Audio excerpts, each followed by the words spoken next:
County employees are facing criminal charges stemming from the county's new Public Accountability Unit. 50-year-old Nicole Perales is accused of lewd acts with a minor whom she met when he was in custody at the Alameda Juvenile Justice Center under her supervision. This allegedly took place from August of 2004 to August of 2005. If convicted, Perales could face up to 3 years and 8 months in prison and also be required to register as a sex offender. 2 Alameda County Sheriff's deputies are charged with falsifying records in connection with the suicide that took place at Santa Rita Jail in Dublin. Deputies Sherry Bogman and Amanda Bracamontes were supposed to perform visual checks every 30 minutes on inmate Vanetta Martin because she had threatened suicide. The DA says that video evidence shows that they repeatedly failed to check on her for extended periods. Martin killed herself in her cell in April of 2021. The 2 deputies are accused of altering the logbooks to make it appear as though they had followed procedures. Alameda County Sheriff Yesenia Sanchez said in a statement, quote, "Any life lost at the Santa Rita Jail is one too many." Deputies Bracamontes and Bogman are entitled to due process, as is the case for anyone else in the community.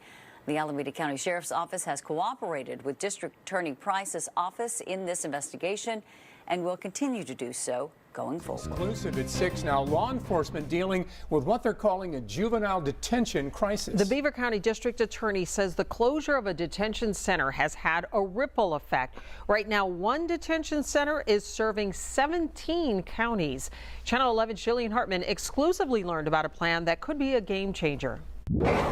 Well, this is a widespread problem. The district attorney tells me they had about 50 car thefts so far this year. He says more and more juveniles are committing crimes here and across the area, and he shared how local leaders plan to address this major issue.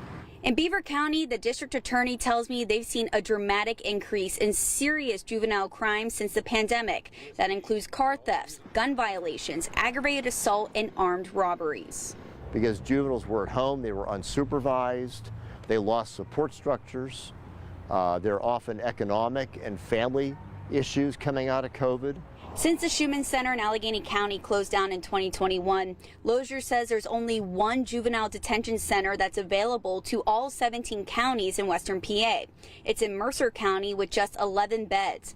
According to the Pennsylvania Secure Detention Bed Gap Analysis, in southwestern PA alone, on average, 54 juvenile beds are needed daily, but none are available. We have a juvenile detention crisis in western Pennsylvania. We have juveniles committing violent offense or repeat felonies. We have no place to detain them.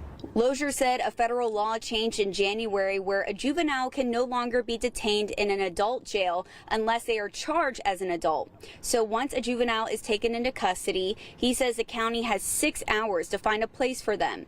They call several facilities from central PA to central Ohio, and most of the time, he says, nothing is available. Lozier tells me as a result, police have to release the juvenile back to their family, and with no immediate consequence, he says they will likely reoffend. So now local leaders are working on a solution. What we're doing right now is the Beaver County Chiefs of Police are meeting with the Beaver County Commissioners and our Juvenile Services Division. We're looking at either building a juvenile facility for Beaver County, repurposing another building, or talking to the other counties in southwestern Pennsylvania to build a regional facility. It's not a Beaver County problem, it's an all of Pennsylvania problem. Now, the DA says he plans to meet with the county commissioners, local police chiefs, and Juvenile Services Division next week to discuss this matter further and talk next steps. Reporting in Beaver County, I'm Jillian Hartman for Channel 11 News. Arrested in Texas for multiple charges involving juveniles. It's our top story. Back in February, the Rapides Parish Sheriff's Office opened an investigation into a report of criminal sexual behavior that involved a minor. Now, during that investigation, detectives identified 28-year-old James Dice of Elmer as a suspect. They were able to obtain a warrant for his arrest, but not before he left the area.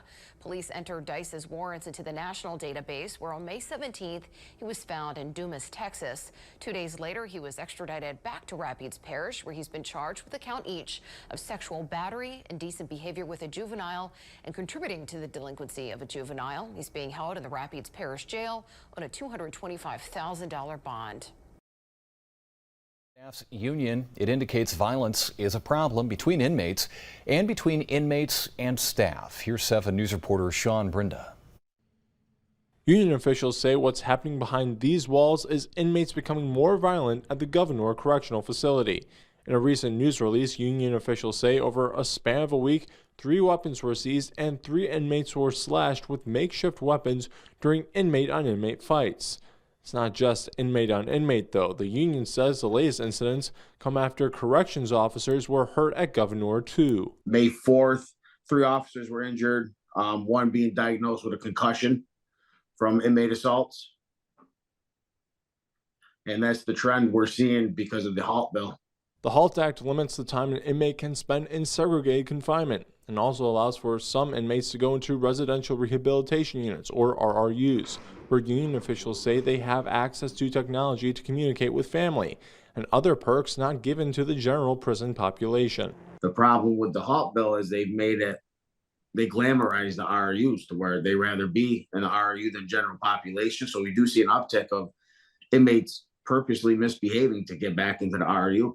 Violence isn't exclusive to Governor Correctional. Data provided by the union shows in April of this year, total assaults in prisons statewide tallied 266.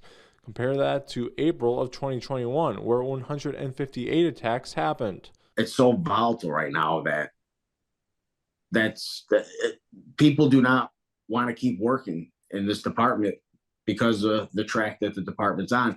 And it ain't the department's fault for HALT. That's strictly the legislation. There is an effort in Albany to repeal the HALT Act, led by Republican North Country State Senator Dan Steck. But so far, it hasn't gotten traction from Democrats. The bill needs 11 more senators to sign on to pass the Senate. Sean Brinda, 7 News. School gym that was used to house hundreds of asylum seekers is empty tonight. But as CBS 2's Lisa Rosner reports, it doesn't mean using schools as housing is entirely off the table.